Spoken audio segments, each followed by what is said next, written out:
4, 3, 2. Bienvenidos a este episodio de Los Votantes Latinos.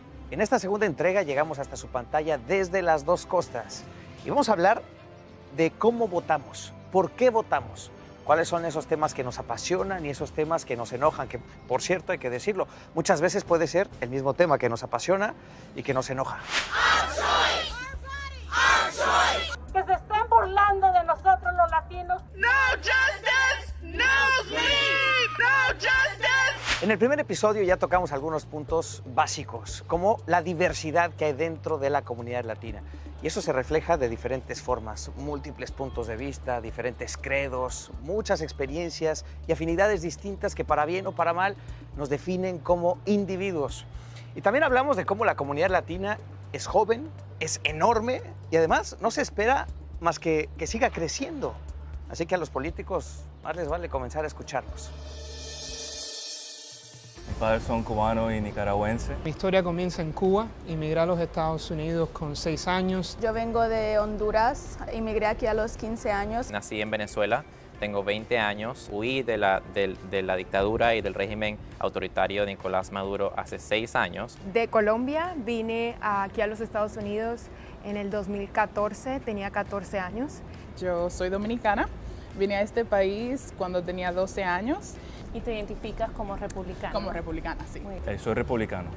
Me identifico hoy orgullosamente como demócrata. Me identifico como bipartisan, no tengo afiliación política. ¿Por qué me identifico como una persona que avanza por el bipartidismo? Pero al final el bipartidismo no está en la boleta este año. Tenemos que elegir entre los republicanos, los demócratas o aquellos que no tienen un partido como Catherine y Daniela. En mi caso, creo que el demócrata, porque teníamos que ser contrapoder. Mi historia es una historia que muchos centroamericanos han experimentado, el tener que ser desplazados de su tierra. Me ayuda mucho también a analizar lo que las diferentes políticas y cómo cada, político, cada partido hace que un tema sea blanco y negro, que sea o sí o no. Lo que está pasando con los políticos es que en vez de solucionar nuestras necesidades, están creando esas necesidades. Por ejemplo, ver a un gobernador como el gobernador Ron DeSantis, donde vemos que en vez de solucionar el problema migratorio, lo que hace es que envía a migrantes a otra localización que donde predominan son demócratas, no está resolviendo el problema. Lo único que el gobernador DeSantis hizo fue ofrecer transportación voluntariamente y en esas ciudades santuarios los rechazaron. Siendo claros, los intentos de atraer a los votantes latinos hablando solo de su identidad, en lugar de hacer ese trabajo serio de hablar de los temas que nos preocupan, se queda muy corto y además deja espacio para el encasillamiento. Algo que hemos escuchado como periodistas en la calle cuando hablamos con la gente es a los latinos nos ponen todos como si fuéramos un monolito y además siempre nos hablan cuando estamos cerca de elecciones. ¿Por qué no nos hablan durante todo el año, todos los días, con un mensaje contundente y directo? Bueno, eso es, lo dijiste perfecto, porque no somos todos iguales y venimos de un montón de países y de verdad que las cosas que nos afectan son las cosas americanas, educación, tu salud, cuánto ganas como maestra o doctora. De verdad que es importante ver y invertir con la gente que están contigo en las buenas y en las malas. Correcto, correcto. Y es verdad lo que tú dices, es que los políticos hay que hablar constantemente con la comunidad latina. En cómo los políticos están mejorando el bienestar de la comunidad. Empezaste siendo boxeador. Así es. Ahora, cuando empieza a hacer esto algo más profesional, pues has tenido peleas muy grandes, muy importantes, ¿no? Con Manny Pacquiao. Sí, gracias a Dios he tenido mucho éxito también yo. Ya he logrado ser dos veces campeón mundial, he peleado con Manny Pacquiao y Jim Broner. Y pues aquí seguimos, ¿no? Es un sueño que siempre he tenido.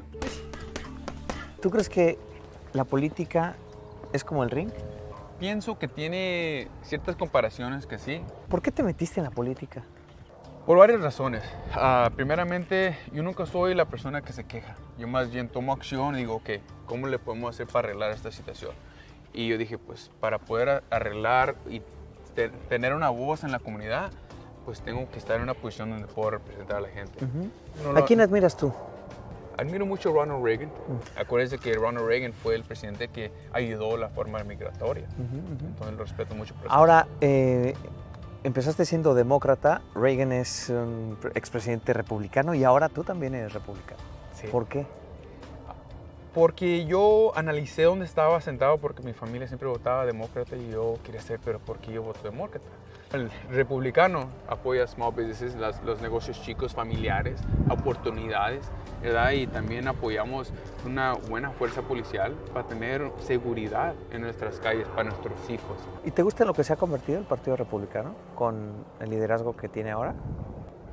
Buena pregunta, Julio. Yo pienso que necesitamos más gente de mucha diversidad y para que cada comunidad tenga su voz. Se habla tanto de la narrativa de que los demócratas están perdiendo todos estos votantes latinos y todos están yendo al Partido Republicano. Creo que el problema más grande es todos los millones de latinos que no van a ir a votar, que van a decir, ¿para qué? Si a mí no me incluyen, vienen a buscar mi voto y entonces no resuelven nada para mí. Ellos creen que haciendo un spot en español... O tienes un anuncio y ya. Lo consiguieron. No. Yo también creo que la mayoría de los votantes jóvenes y también los latinos que se están yendo, no afiliándose a ningún partido y como quiera quieren participar, quieren ser parte del proceso, pero no sienten que ninguno de los dos partidos representa sus intereses. Sí, los políticos tienen que esforzarse mucho más para lograr que los latinos nos comprometamos con ellos de verdad. Y aquí les van algunos consejos muy básicos. Número 1, el acercamiento debe ser constante, no solamente cuando necesitan que nosotros nos movilicemos para que ustedes se beneficien. 2, dejar de lado esas tácticas intimidatorias o de miedo. Y 3, entender los problemas que nos afectan. Esos asuntos, desde nuestro punto de vista, se ven de una forma muy distinta. Las personas piensan que el control de las armas va a solucionar los problemas. No lo va a hacer porque un criminal no va a pedir permiso.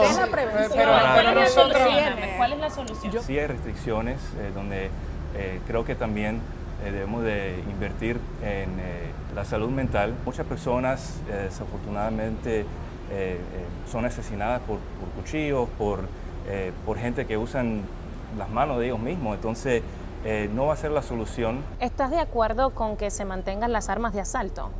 Sí, yo creo que sí. Es que también para definir. Las armas largas de asalto automáticas, ¿para qué se utilizan? Matan tantas personas, no digamos ni niños, sino tantas personas en un segundo. Con un cuchillo una persona no puede entrar a una escuela a asesinar tanta gente. No, para mí es minutos. absurdo como que comparar la muerte de una persona que muere a cuchilladas a una persona con rifle de asalto.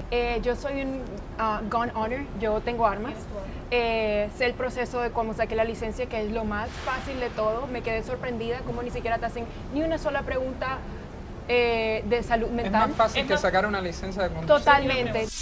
¿Cómo afecta el crimen a las comunidades latinas en Estados Unidos? Es un tema importante que puede hacer que un votante latino tome una decisión a partir de su posición ante el crimen. Lo pregunto porque en algunas comunidades los latinos y los afroamericanos son víctimas con más frecuencia de ataques de violencia. Y yo creo que aquí también en particular en Miami, ¿no? Que hay tantos latinos que no nacieron aquí, que son de países donde sí la seguridad y el crimen son problemas del día a día. Y yo creo que sí hay la gente siempre está como súper pendiente que el crimen es un problema que hay que atacar ahora, porque si no lo atacamos ahora, pues mira en lo que se va a convertir. Ahora el problema que hemos visto es que en casi todas, la verdad, cuando estoy pensando de los anuncios que vemos de los republicanos, es hablando del crimen, o sea, creando más miedo, más temor al crimen, y creo que eso está contribuyendo en parte a la ansiedad que muchos votantes están sintiendo. Pero creo que la violencia con armas particularmente y la discusión de la regulación de armas, estuvimos en Uvalde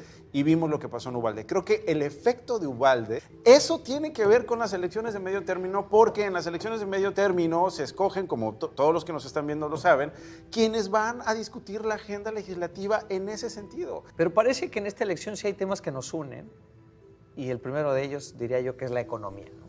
La inflación. Bueno, cuando hablamos de la economía siempre se hace como la teoría económica y todo, pero cuando estoy hablando con votantes del día a día es los precios, cuánto está el galón de leche, cuánto cuesta la gasolina, o sea, es la conversación que se habla mucho. distintas personas tienen distintas razones por las que piensan que han subido los precios, pero con quien sea que hablas están hablando de cómo han subido los precios y los precios de la vivienda, todo. Y siempre queremos encontrar un culpable, ¿no, Nacho? Ese es un punto que a mí me fascina de todo esto, no sé ustedes qué piensen. La economía. ¿Qué narrativa va a tener en el condado, en el estado, estos competidores sobre el responsable de lo que están pasando en nuestras comunidades? ¿Quién es el responsable de la subida de la gasolina? Quiero un nombre, porque entonces a ese nombre le voy a sacar todo el jugo posible para aprovecharme, ¿no? Con mi narrativa. Lo que me importa es convencer a la gente, convencer a los votantes latinos para entonces ganar esta batalla de narrativas y conseguir un responsable de todo esto. Aquí les va un dato interesante. Los latinos en Estados Unidos representan un mercado mayor al de economías enteras como Canadá o Corea del Sur. Y esto es porque hemos tenido progreso en los ingresos que recibimos, porque tenemos mayor participación en el mercado laboral y también en nuestro nivel educativo. Pero aunque el progreso es notable, tenemos que reconocer que los latinos en Estados Unidos todavía sufren brechas sustanciales en estas dos áreas, nivel de ingresos y nivel de estudios. Así que cuando simultáneamente todo el país se vio golpeado por la inflación, por el precio de la gasolina, pues digamos que el impacto no fue igual para todos. Tenemos 60,000 miembros en nuestra unión. ¿Y qué porcentaje son latinos? Tenemos la mayoría, tenemos un 55% de latinos. ¿Cuáles son las prioridades a la hora de votar? Tenemos varias. Hay personas que no pueden pagar sus rentas ahorita. Tenemos también el problema de la inflación.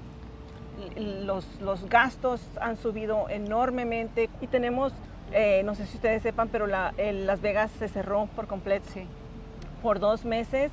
Y hoy, después de eso, todavía nosotros tenemos 10,000 trabajadores que no han regresado a sus trabajos hasta el día de hoy. ¿Tú crees que la situación económica actual, lo que me estás diciendo de la inflación, el costo de vida, la renta, va a afectar a los votantes a la hora de ir a las urnas?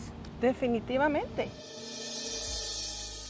Pausar la economía durante mucho tiempo afecta a un país. Entonces, si tu estado, si tu país te dice no debes tener dinero, no debes trabajar, eso empeora la situación. ¿Crees tú que es mejor no tener inflación y mandar soldados americanos a Ucrania y que pierdan la vida por lo que sucede actualmente?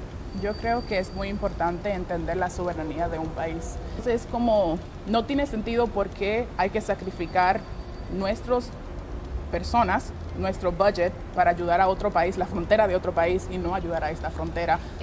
Sabes que estamos en the midst, estamos en una posible guerra mundial que estamos tratando de evitar, ¿no? Y si tenemos opción de elegir, vamos como el mejor país del mundo.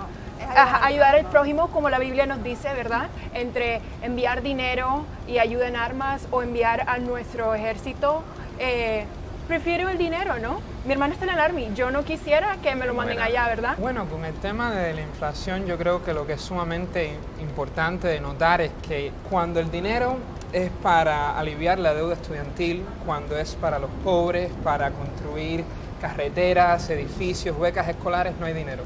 Pero cuando es para las grandes corporaciones, el 1% de este país, para sacar a Wall Street de sus propios problemas, el Partido Republicano nunca le falta el dinero y la pluma presidencial está lista para firmar ese presupuesto. Los académicos toman una idea sencilla y la complican, y los artistas una idea complicada la hacen sencilla.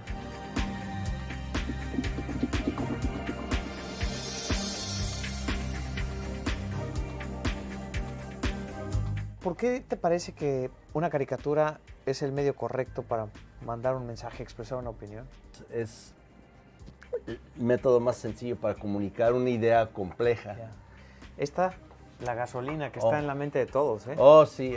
Este es Eddie, de La Cucaracha, de mi tira cómica. Lo dibujé aquí, triste, los diferentes niveles de gasolina, ¿verdad? Regular, plus, premium, tiene el símbolo de infinidad. Y un botón para el precio de mañana, que es doble infinidad, que no nomás sigue. O sea, subiendo. Caro, muy caro y infinito. ¿Cuáles son los temas más importantes, te parece, de cara a las elecciones de noviembre? Bueno, a mí no me cae bien cómo los políticos usan a los inmigrantes. Yo sé que la economía es importante, también, pero para mí estos derechos de inmigrantes, de mujeres, el aborto, para mí esos son los temas más importantes. Temas como la economía, el crimen, la seguridad, son temas que motivan a los votantes. Pero en este 2022 hay otros temas que también son importantes, que tradicionalmente se consideran guerra de culturas. Por ejemplo, el plan de estudios escolares o los derechos de la comunidad LGBTQ.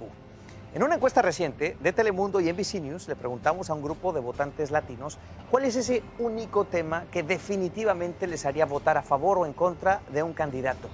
Y al que le dieron más importancia fue al aborto.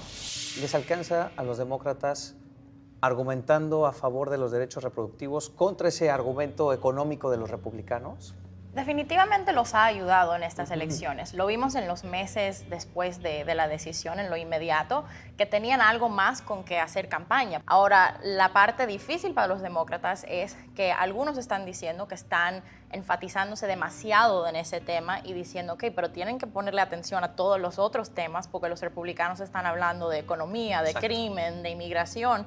No puedes nada más decir, vamos a hablar de aborto, del tema de derechos reproductivos todo el tiempo. Y no todas las mujeres quieren hablar de eso. Y no todas las mujeres están de acuerdo con eso. Por más que las encuestadoras o las casas que se dedican a estudiar opinión quieran saber qué están pensando las mujeres son respetuosas de su intimidad y no necesariamente tienen que compartirlo. Incluso la sociedad en general. ¿Qué opinas tú del aborto? Híjole, pues yo no quiero opinar porque no sé cómo va a reaccionar mi vecino en un momento en el que parece que la mitad del país está en contra de la otra mitad del país y lo que yo piense pone en riesgo mi integridad, mi propiedad y mi familia. A ver, polémica que divide la ley Don't Say Gay en Florida. Sí, interesante. O sea, el nombre de la legislación en realidad, el Parental Rights and Education, pero obviamente las personas que lo critican, los demócratas que no están de acuerdo le dicen el Don't Say Gay, porque en realidad lo que hace es que prohíbe las discusiones sobre la orientación sexual y temas de identidad de género en los grados de kinder a tercer grado, pero lo que también dice la ley es que cualquier conversación inapropiada o instrucción inapropiada para la edad de los estudiantes se prohíbe de ahí a 12º grado, ¿no? Entonces el lenguaje ha sido tan vago, ¿no? Tan escueto que no se sabe exactamente cómo es que esa ley se supone que se aplique. Entonces son unos temas que para los republicanos han sido sus prioridades, pero para los demócratas sienten que están creando un ambiente donde la educación pública también se está viendo afectada y los maestros tienen más miedo de enseñar y los estudiantes tienen más miedo de, o sea, si se identifican con alguna orientación sexual, que quieren hablar con un maestro o algo, pues sienten miedo también de poder hablar de eso. ¿Quiénes de ustedes consideran que la religión se debería mezclar con la política? Yo podría decir que es importante reflejar los valores que uno tiene en el ámbito público. Si tú como una persona de fe crees que es bueno ayudar al prójimo, entonces debes seleccionar a líderes que reflejen esos valores. Creo que es muy ignorante decir que la religión y la política no se unen porque una persona que tenga fe va a votar y cuando vote va a reflejar su fe. Creo que es un balance delicado porque obviamente, como dijo Amber, yo como cristiano, muchas personas piensan que los demócratas no son religiosos, pero hay muchos demócratas de fe, no los ves en las redes sociales, pero es una realidad. Yo soy diácono ordenado de la Iglesia Presbiteriana, me considero evangélico, progresista y demócrata. Y cuando yo voy a votar, yo voto para erradicar la pobreza, porque ese mensaje de Cristo resuena en mi identidad política. Correcto. Pero también creo que hay un punto en donde termina mi libertad religiosa y empieza la libertad de otra persona.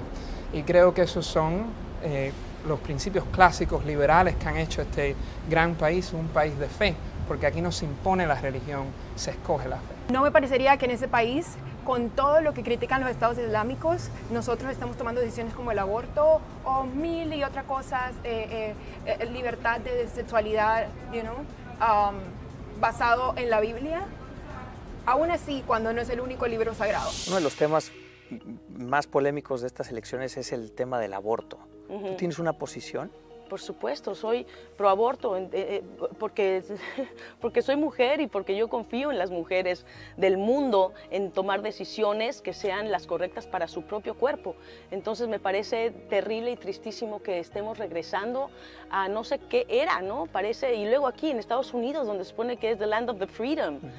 ¿En dónde está esa libertad? ¿No? Estamos regresando a unos lugares que son muy locos y muy tristes, y hay que levantar la voz. El control de un partido o del otro en el Congreso puede definir si algunos derechos, como el matrimonio igualitario o los derechos reproductivos, se deciden a nivel federal.